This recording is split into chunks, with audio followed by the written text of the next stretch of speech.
in the Dallas area.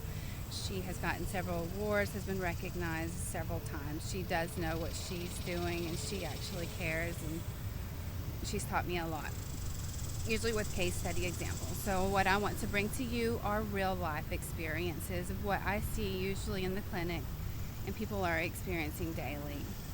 So usually what we see in the clinic is a person has been diagnosed with obstructive sleep apnea, and they are trying to get used to using their CPAP machine and they just can't.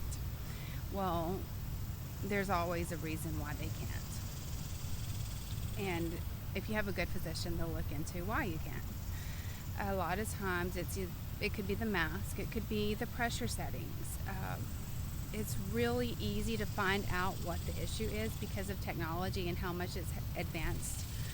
Used to, you had these big gloppy machines and these horrible masks that were like a brick on your face, and that's what you were required to use. And we've had people that actually use them and benefited from them so much that they continue to use them.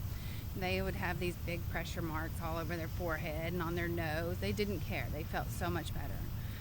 Some people don't experience that feel good feeling, and so they just are not going to use CPAP because they feel worse while using it. So my goal is to actually help you understand what could be causing your inadherence to your PAP machine, what could be causing your mask issues, and hopefully give you some solutions as to why you're experiencing what you're experiencing and feeling the way you do, and get you to using that PAP machine.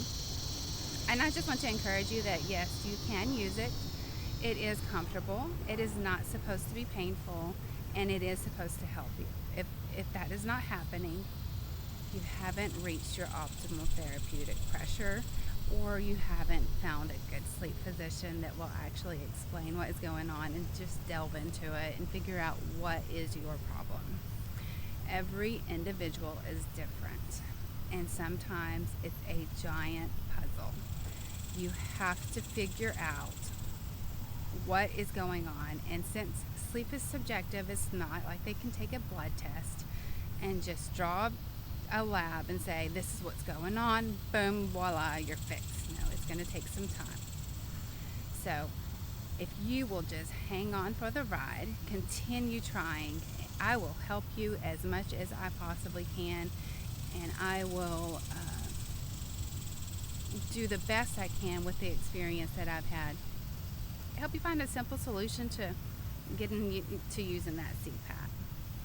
All right, thank you, and I hope this helps. Continue watching my videos and asking me questions, and I will try to answer them as best as I can, and we'll get you through this. Thank you.